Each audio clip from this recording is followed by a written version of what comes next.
Bom, continuando, acho que a primeira palavra que a gente pode trazer aqui é a palavra graça.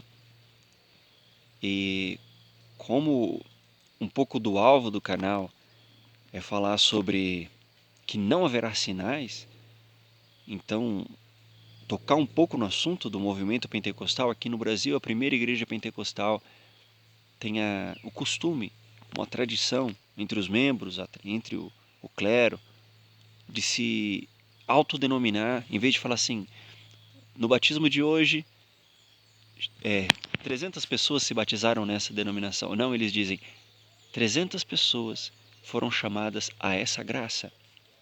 E na mente das pessoas, aquela denominação é a graça de Deus. E isso traz muita confusão para a gente simples.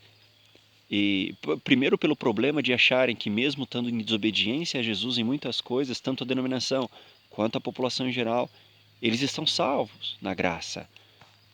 Segundo pelo problema de achar que mesmo que uma pessoa ou que um grupo esteja obedecendo a Jesus em tudo, como não está naquela denominação, ele não está na graça. É uma distorção da palavra graça. Isso também acontece na teologia.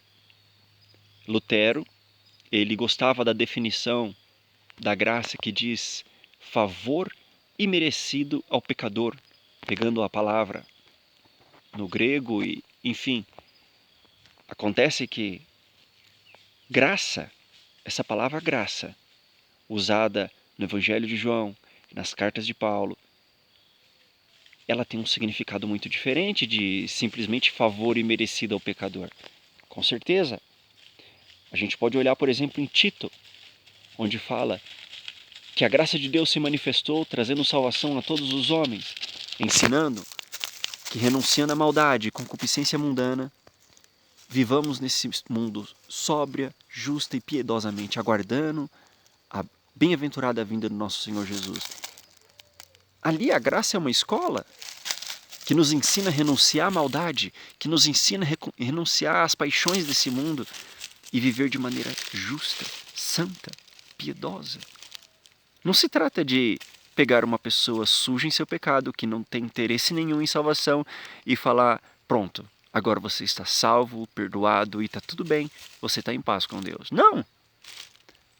Não se trata de uma pessoa que continua em pecado, que continua vivendo no segundo casamento, continua vivendo em adultério, continua vestindo como o mundo, falando como o mundo, mas se batizou numa certa denominação, agora ele está na graça. Não, ele não está na graça. Então, a primeira coisa que a gente pode ressignificar dessa carta de Efésios, pela graça sois salvos, é graça.